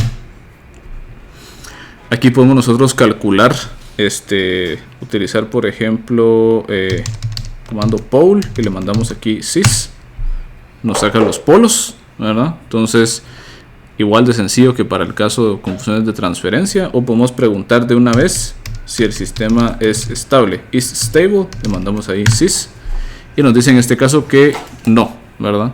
Porque tiene precisamente este polo que está en el lado derecho del plano complejo, ¿verdad? Entonces nos damos cuenta de que sigue siendo, pues, es más, o sea, con esto lo que se nos hizo es que se nos simplificó aún más el cálculo de polos para sistemas LTI, dado que ahora los podemos calcular en forma de eigenvalores. Muy bien. Bueno, continuemos. La idea de esto, como les comentaba, era, pues, bueno, caímos a lo mismo que ya conocíamos de estabilidad, pues para sistemas LTI. O sea, no cambió, quiere decir que aquí no estamos haciendo nada nuevo en ese sentido, ¿verdad? No encontramos pues nada nuevo para el caso de sistemas LTI. Sin embargo, lo que queríamos hacer era pues ir al caso de sistemas LTI para luego regresar con estas herramientas al caso de sistemas no lineales y ver si podemos hacer algo al respecto con este tipo de sistemas, ¿no? Entonces tratemos de hacer eso y veamos qué herramientas tenemos a disponibilidad. Muy bien. Entonces, como decimos, ¿verdad? Que el comportamiento de los sistemas no lineales varía dependiendo de la ubicación dentro del espacio de estados.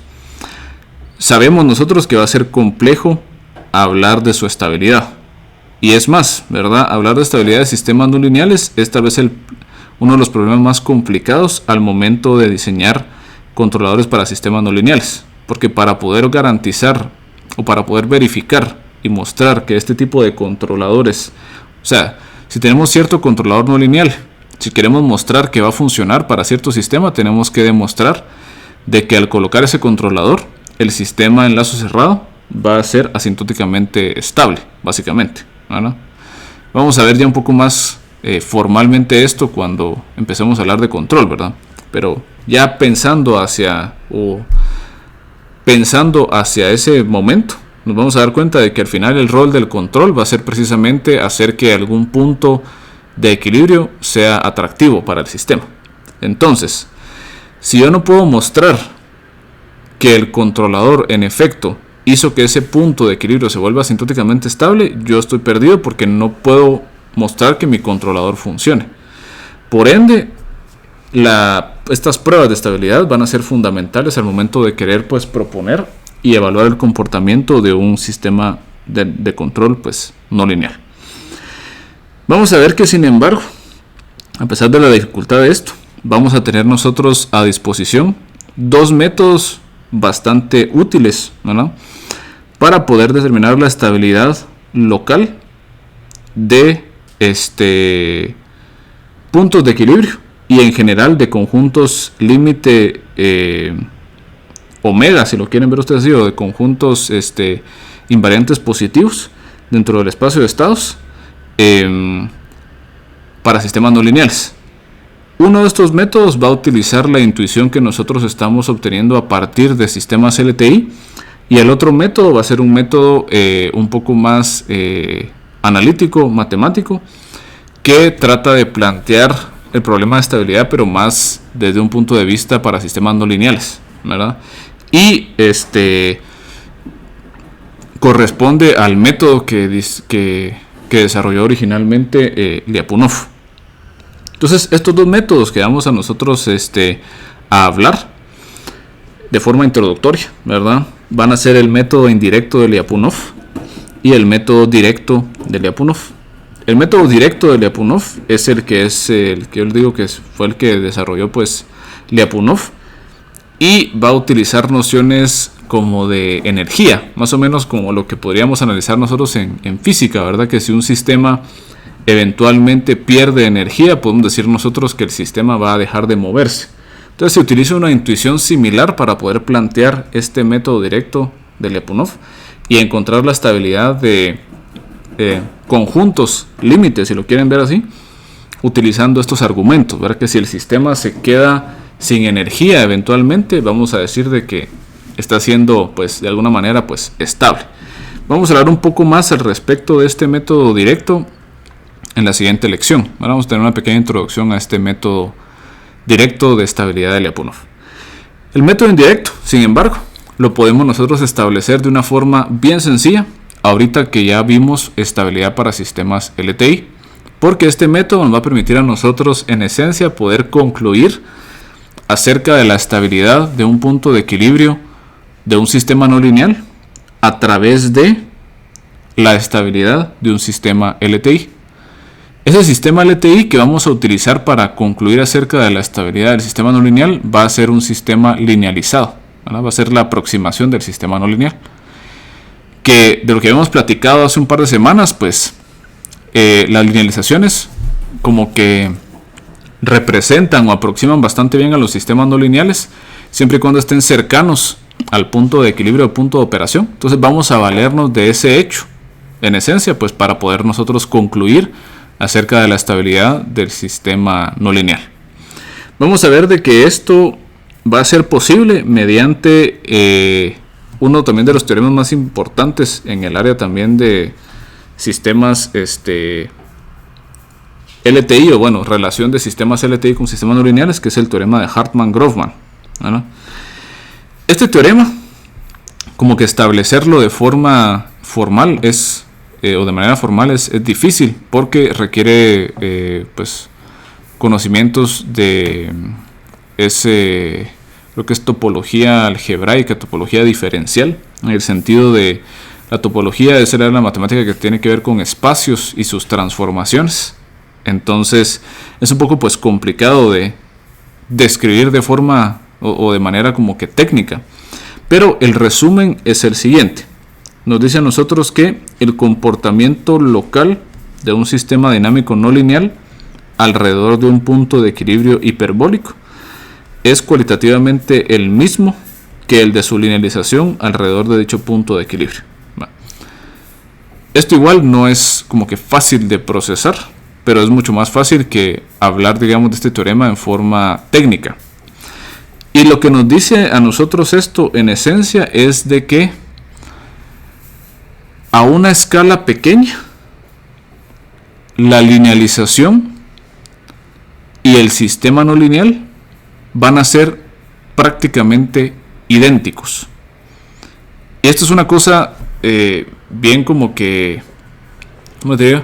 Es una conclusión bastante profunda en el sentido de que nosotros hemos considerado siempre a las linealizaciones como aproximaciones de nuestros sistemas no lineales.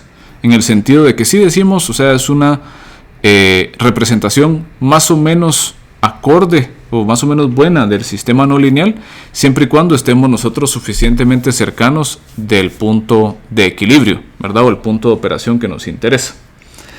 Este teorema, sin embargo, nos está diciendo a nosotros de que, bueno, resulta que a una escala pequeña, esa no es una aproximación, sino que representa de una manera equivalente lo que está pasando con el sistema no lineal. Es decir, mi linealización ya no es una simple aproximación, sino que resulta ser un mapeo, ¿verdad? Resulta ser se llama un difeomorfismo, que mapea el espacio no lineal o un espacio lineal, y las conclusiones que hagamos nosotros acerca de ese espacio lineal van a ser equivalentes para el espacio no lineal. O sea, se van a comportar de manera idéntica. Entonces, las conclusiones que hagamos para el sistema lineal, por ejemplo, digamos, tal vez el sistema lineal es inestable, vamos a poder nosotros garantizar que lo mismo es cierto para el sistema no lineal. Siempre y cuando, y esto es importante, ¿verdad? Siempre y cuando estemos hablando de un punto de equilibrio hiperbólico. Entonces vamos a definir nosotros qué es ese punto de equilibrio hiperbólico. Muy bien. Básicamente, lo que estamos viendo nosotros acá, y esa es otra forma como para poder entender esto, ¿verdad? Piensen ustedes qué ocurre con nosotros, ¿verdad? Y la Tierra, la superficie de la Tierra. Nosotros sabemos, ¿verdad? Y esto es irrefutable, ¿verdad? A pesar de lo que crean esa gente loca que piensa que la Tierra es plana, ¿verdad? Pero es irrefutable que la Tierra es esférica, o si lo quieren ver es un elipsoide, ¿verdad? Entonces la Tierra es un elipsoide. Pero para nosotros que somos tan pequeños, es indistinguible de un plano. Es decir, nosotros que somos tamaño hormiga en comparación a la Tierra, ¿verdad? Estamos tan a pequeña escala de la superficie de la Tierra que para nosotros la superficie es indistinguible de un plano. Es decir, podemos hacer nosotros cálculos como asumiendo de que la superficie es plana y no hay mucha discrepancia porque somos tan pequeños en comparación, ¿verdad?, de la Tierra que nosotros lo estamos viendo como una superficie plana. Es lo mismo como que si ustedes consideraran, por ejemplo, una curva, pensémoslo nosotros tal vez por acá, ¿verdad? Una curva arbitrariamente, digamos que no lineal, bastante rugosa, y nosotros colocamos en esta pequeña curva pues una persona que viva en esta curva de una dimensión, ¿verdad? Una pequeña hormiguita, si lo quieren ver ustedes así. Entonces, a nivel local, si nosotros hacemos un zoom, vamos a dar cuenta de que esta persona está viendo como que él está viviendo en un plano, ¿verdad? O sea, estamos tan cerca en una escala tan local, y esa es precisamente la otra palabra clave, ¿verdad? Local. O sea, estamos en una escala tan local que es indistinguible como que la función no lineal real que el plano o la línea que estamos utilizando pues para aproximarla. O sea, y es tan así que ya ni siquiera es una aproximación, sino que es un mapeo, en donde lo que ocurre en este mundo pues linealizado es equivalente a lo que ocurre en el mundo pues no lineal, ¿verdad? Es decir, ¿verdad? En la gran escala de las cosas, ¿verdad? No sé, si ustedes les están vendiendo pues una porción de tierra en metros cuadrados pues planos, ustedes se pueden asegurar que esos metros cuadrados planos pues representan muy bien a la superficie terrestre, ¿verdad? Aunque la superficie terrestre sea como que en forma pues de un elipsoide, ¿verdad? O sea, estamos hablando exactamente de lo mismo, porque la escala es muy muy pequeña. Entonces, esa es la idea de este teorema de Harman-Grobman, ¿verdad? Que nos permite a nosotros hablar de una equivalencia entre el campo vectorial no lineal, ¿verdad? El sistema dinámico no lineal, y la linealización, ¿verdad? Que sería este plano que está representando a nivel local lo que está pasando con este sistema pues no lineal. Muy bien. Entonces, tenemos que definir igual qué es un punto de equilibrio hiperbólico, porque nos dice que esto funciona siempre y cuando estemos nosotros alrededor de un punto de equilibrio hiperbólico. Bueno, entonces nos dice aquí que un punto de equilibrio hiperbólico, ¿verdad? Es un punto de equilibrio de un sistema dinámico no lineal que al linealizarlo alrededor de ese punto, vamos a ver que la matriz corresponde a un sistema LTI, ya sea globalmente asintóticamente estable o inestable. Repitamos, porque esto es importante. Un punto de equilibrio de un sistema no lineal va a ser hiperbólico si cuando linealizamos el sistema no lineal alrededor de ese punto, ¿verdad? Evaluamos el jacobiano en ese punto, obtenemos un sistema LTI que es o globalmente asintóticamente estable o inestable. Esto quiere decir entonces que estamos nosotros excluyendo la característica o el tipo de estabilidad marginalmente estable. Dicho de otra forma, agarramos nuestro sistema no lineal, vemos un punto de equilibrio, linealizamos alrededor de ese punto de equilibrio. Si nos queda que ese sistema linealizado es marginalmente estable, ya no podemos hacer nada más. No aplica el teorema de Harman-Grobman, entonces no aplica el método indirecto de Lyapunov.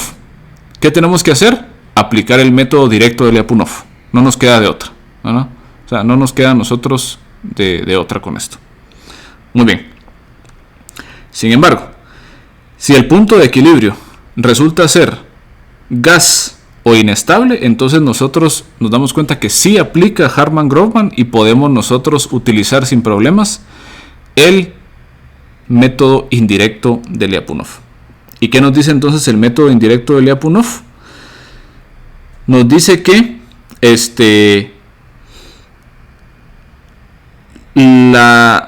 el comportamiento del sistema no lineal alrededor del punto de equilibrio va a ser idéntico al del sistema linealizado.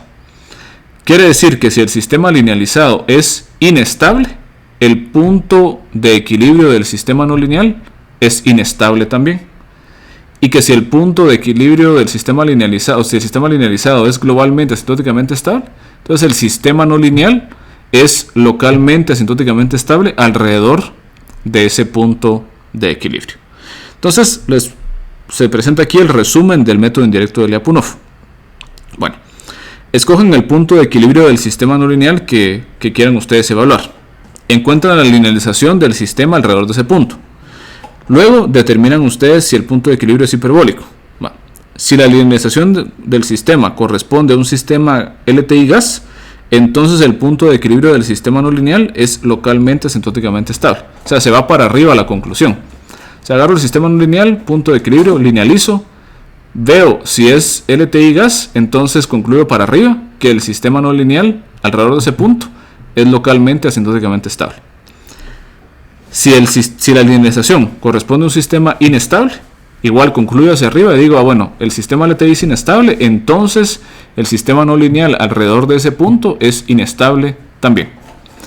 Pero si el punto o el sistema linealizado resulta ser marginalmente estable, entonces el punto de equilibrio no es hiperbólico y no podemos concluir nada acerca del sistema mediante el teorema de Harman-Grobman. Es decir, tenemos que utilizar nosotros el método directo de Lyapunov, que es lo que vamos a ver en el siguiente video, ¿verdad? En la siguiente lección. Muy bien.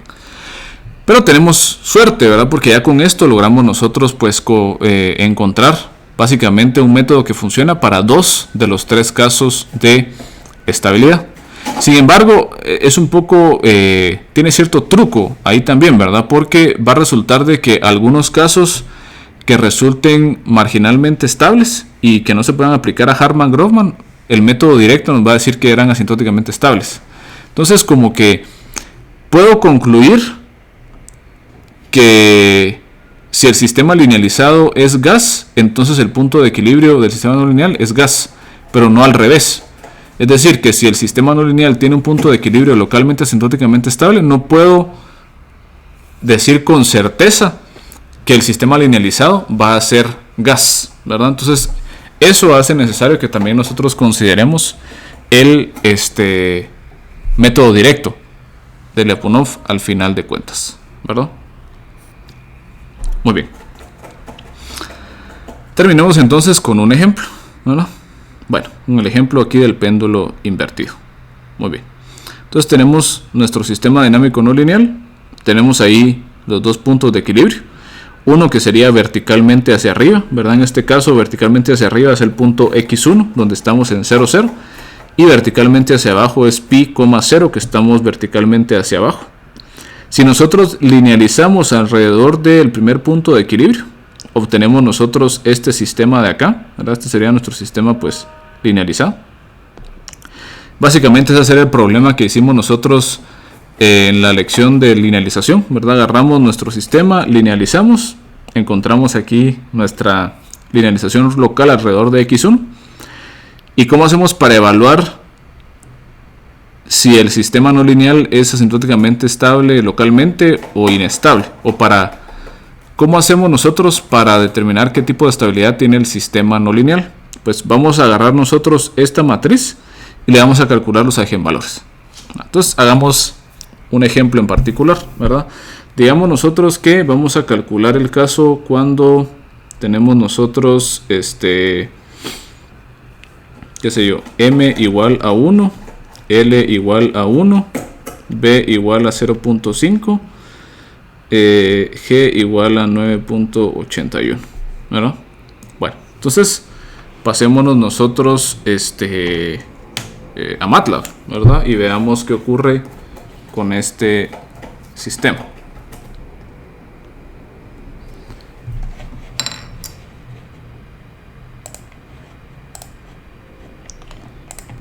Muy bien, entonces decimos que G es igual a 9.81, B es igual a 0.5, M es igual a 1 y largo es igual a 1 también.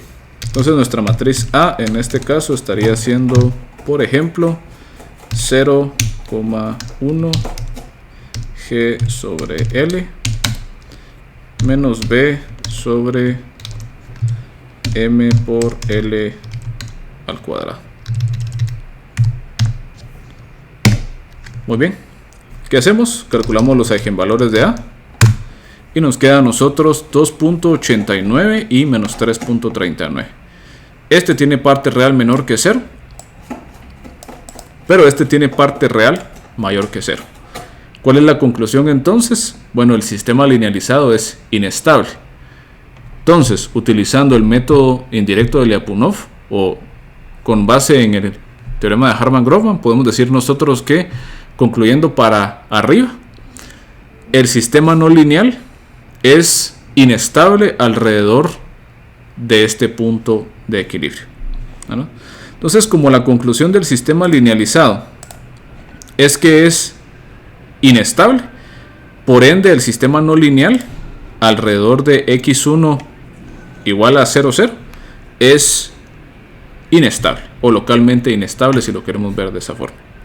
Bueno, ¿qué pasa ahora para el segundo punto de equilibrio? Bueno, para este segundo punto de equilibrio habría que volver a sacar la linealización. La tenemos precisamente acá, ¿verdad? Sería esta linealización y habría que volver a calcular los eigenvalores. Entonces Veamos, ¿verdad? Es exactamente el mismo sistema, solo que cambió un signo pues por acá. Entonces calculamos nosotros la matriz A para este caso. Es igual, solo que aquí tenemos menos G sobre L. Calculamos los eigenvalores y nos queda a nosotros menos 0.25 más 3.12J menos 0.25 menos 3.12J. Si sacamos la parte real de esto, nos damos cuenta que para ambos casos es menos 0.25 y menos 0.25. Estas ambas son con parte real negativa, o sea, están del lado izquierdo del plano complejo. Por ende, el sistema linealizado es globalmente asintóticamente estable. Como si se cumple que es un punto de equilibrio hiperbólico, entonces podemos concluir hacia arriba y decir entonces que el sistema no lineal alrededor de ese punto de equilibrio es localmente asintóticamente estable. ¿No? Entonces, esto coincide con nuestra intuición, porque si nos damos cuenta, cabal el punto de equilibrio que está verticalmente hacia arriba, tiene sentido que sea inestable, porque si ponemos el péndulo simple con fricción hacia arriba y lo dejamos caer o lo empujamos ligeramente, sabemos que el péndulo se va hacia abajo y ya no regresa nunca a la posición verticalmente hacia arriba. Es decir, este punto de equilibrio es un repulsor del sistema. O sea, este punto de equilibrio empuja al sistema a mantenerse alejado de él, ¿no? O sea, si empezamos ahí, nos quedamos ahí, ¿verdad? Porque es un punto de equilibrio. Pero nos damos cuenta que es inestable. Entonces, cuando nos alejamos de ahí, nos alejamos para siempre de ese punto de equilibrio. Quiere decir que este es un conjunto límite alfa. O sea, si nosotros nos fuéramos en el tiempo al revés, nos daríamos cuenta que una trayectoria nos hizo terminar o empezamos a partir de esta posición verticalmente hacia arriba. Bueno, para el caso de verticalmente hacia abajo nos damos cuenta que tiene sentido que sea un punto de equilibrio localmente asintóticamente estable, porque si el péndulo está verticalmente hacia abajo y nosotros lo perturbamos ligeramente, la tendencia del péndulo es volver a regresar a ese punto verticalmente hacia abajo, dado que este es un péndulo que no tiene fricción, este es un péndulo que tiene fricción. Entonces, por ende, ¿verdad? Si lo perturbamos estando verticalmente hacia abajo, pues eventualmente la fricción se va a comer el movimiento y regresamos otra vez al punto pues verticalmente hacia abajo, ¿verdad? Eso es lo que estamos diciendo acá. Y eso inclusive lo podemos verificar nosotros, por ejemplo, si nos pasamos a nuestra aplicación del péndulo simple.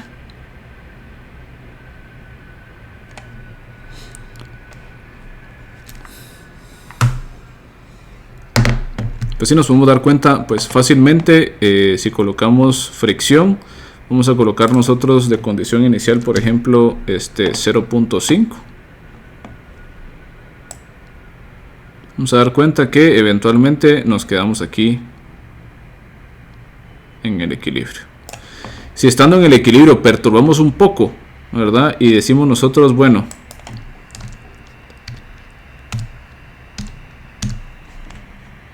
aquí en 0.1 igual, ¿verdad? Lo empujamos un poquito, pero eventualmente llega otra vez a estar en el equilibrio. Caso distinto, ¿verdad? Es si nosotros empezamos verticalmente hacia arriba, ¿verdad? Si estamos nosotros básicamente en pi medios, ¿verdad? Que sería, perdón, estamos en pi 3.14, por ejemplo. ¿Qué va a pasar? Nos caemos. Y si nos damos cuenta, jamás regresamos de nuevo al punto verticalmente hacia arriba, ¿verdad? Porque en este caso vemos cabalmente un conflicto entre esos dos puntos de equilibrio. Tenemos un punto de equilibrio que está cabalmente pues en esta posición de acá, está nuestro punto de equilibrio acá, que es inestable, y otro punto de equilibrio acá, que es asintóticamente estable. Entonces este de acá empuja al sistema no lineal lejos de él y entra cabalmente al área de atracción, si lo queremos ver así, de este punto de equilibrio de acá, ¿no? Bueno, entramos a este punto de equilibrio de acá. Muy bien, vamos a ver que y eso precisamente va a ser una discusión en el siguiente video, ¿verdad? Esto de, bueno, la atracción que tiene un punto de equilibrio. Al final de cuentas tenemos que los puntos de equilibrio son atractores y repulsores. Entonces vamos a poder ver que sí hay una forma como de calificar, ¿verdad?, qué tan atractivo o qué tan repulsivo es esto, ¿verdad? Démonos cuenta que es un poco complicado, y esto va a ser una de las cosas que todavía están como que en discusión. Todavía no hay una solución clara al respecto, ¿verdad? Porque por ejemplo, el teorema de Harman-Grobman nos dice a nosotros en un vecindario suficientemente pequeño o suficientemente local. Es decir, si estamos en una escala suficientemente pequeña, el comportamiento del sistema linealizado es igual al del sistema no lineal. Pero nos dice suficientemente pequeña, suficientemente local, no nos dice qué tanto. O sea, el teorema de Harman-Grobman nos dice que a cierta escala son idénticos, pero no nos dice cuál es la escala. Entonces puede ser que esa escala sea demasiado pequeña. Por ende, que esas conclusiones, ¿verdad?, de que el sistema no lineal se comporta como el sistema linealizado, sean demasiado locales. En ese caso estaría complejo, ¿verdad?, porque implicaría entonces que, por ejemplo, la aproximación de que la Tierra para nosotros es plana funcione solamente pero en nuestra casa. Ya cuando estemos afuera ya empezamos a ver como que la curvatura de la Tierra, ¿verdad? Entonces, en términos de aproximación estaría pues complicado, ¿verdad?, porque estaríamos como que viendo las cosas distinto en nuestra casa, que es más local, a que salgamos de ella, donde vamos a ver nosotros pues una curvatura pues más severa, si lo quieren ver ustedes así, ¿verdad? Entonces ese es uno de los problemas del teorema de Harman-Grobman, que no nos dice a nosotros qué tan local o digamos de qué tan local estamos hablando nosotros. O sea, nos dice que si tenemos una escala suficientemente, o sea, que en una escala suficientemente pequeña es equivalente al sistema no lineal al sistema linealizado, pero no nos dice qué tan pequeña. Nos vamos a dar cuenta que eso va a tener un rol bastante importante para cuando nosotros hablemos de hacer control, porque van a haber ciertos sistemas cuyos puntos de equilibrio van a ser más complicados de controlar, porque precisamente esas regiones en donde el punto es atractivo van a ser más cortas. Entonces tenemos que estar más cercanos para poder, pues para que esto funcione. Básicamente, vamos a regresar a esa discusión, ¿verdad?, un poco más adelante cuando hablemos de control, pero es importante que lo tengamos ahí en cuenta, ¿verdad? Porque inclusive también lo que hablemos en la siguiente lección acerca del método directo de Lyapunov, se presentan muchos resultados como que no constructivos, ¿verdad? Nos dice si existe cierta escala o si a cierta escala local, pero no nos dice qué tanto, ¿verdad? O sea, nos dice, bueno, si existe tal y tal cosa, pero no nos dice cómo encontrarlo o qué tanto. Entonces, eso es problemático y al momento de quererlo aplicar a casos en particular, ¿verdad? Entonces, va a ser una discusión que continuemos nosotros, pues, en la siguiente lección y también cuando empecemos a hablar acerca del control, porque va a ser importante, ¿verdad? Todo en sistemas no lineales todo es localidad, ¿verdad? O sea, esto va a funcionar, pero si estamos suficientemente cercanos. Esto ya no funciona si estamos muy alejados, ¿verdad? Esto lo puedo aproximar bien si estoy suficientemente cercano. Entonces, esa noción de localidad no solamente va a ser importante para la estabilidad, sino que también para el control. Y vamos a regresar, pues, más adelante a esto también. Muy bien.